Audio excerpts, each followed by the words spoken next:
to all those people I have been before.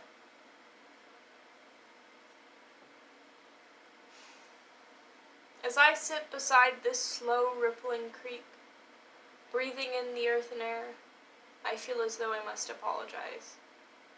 I, under the defense of childhood naivete, have let time slip through my fingers. I let its waters evaporate, did not stay submerged beneath it, did not record the feeling of it washing over me every day as I grew up. I did not watch it bubble up to the surface along with lofty ambition. I see now how much people yearn for their childhood back, to have something permanently good. But childhood, as it stands, was never ours to hold. This town I live in, Chico, this ever-changing, syrupy sweet village, has reared up a good girl. Also an ungrateful one. A good girl that lets precious innocence slip through her toes like coarse creekside sands. Her childhood is moving into the rivers of change, the rocky rapids of independence, the boulders scratching bathing suit bottoms in the makeshift flume of continuing to survive in this weird, weird world.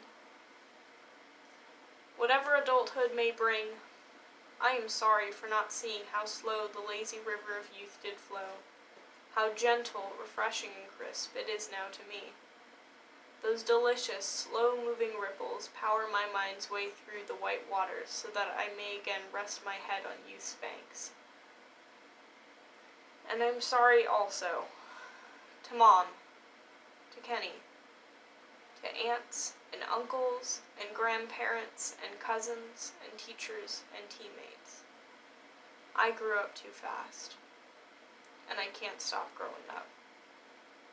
I am addicted to the idea of growing older and wiser, of knowing everything, even though that is impossible.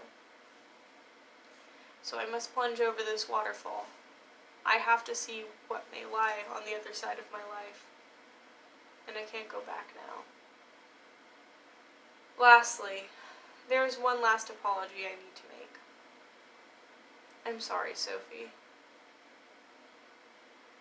To 5-year-old me, the girl who studied Hot Wheels and dinosaurs and smiled brighter than the sun, I'm sorry I forgot to bring you along with me for so long. I forgot I could be like you, that I could be curious and dance and be distraught with laughter after a poop joke. I'm sorry.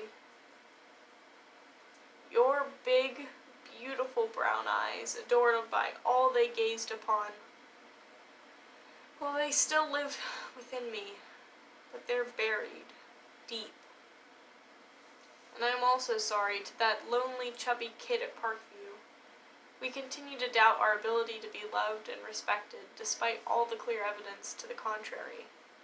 I'm disappointed in myself for not having pride in what you do.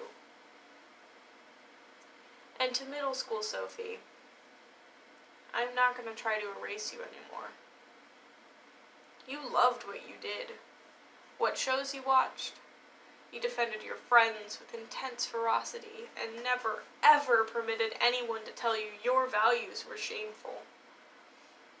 You should have never been my dirty little secret, something to shove into storage, to conceal.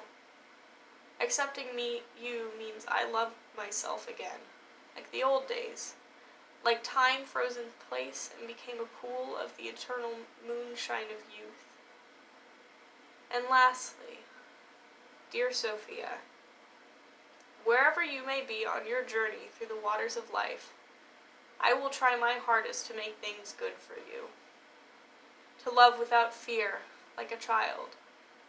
To let your experiences guide a wise woman. To never give up on what you may be able to accomplish. To ripple out your actions into tidal waves of ferocious, meaningful tsunamis that blanket everything you touch.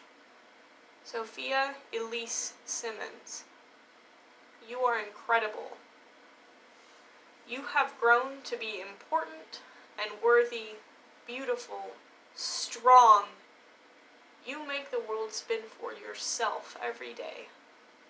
And although you have let bits and pieces of all the people you once were wash away into the oceans of time, and grew up so fast. I have to say, with all the compassion, love, and courage I can muster, from the very bottom of my heart, thank you. May you never forget who you are.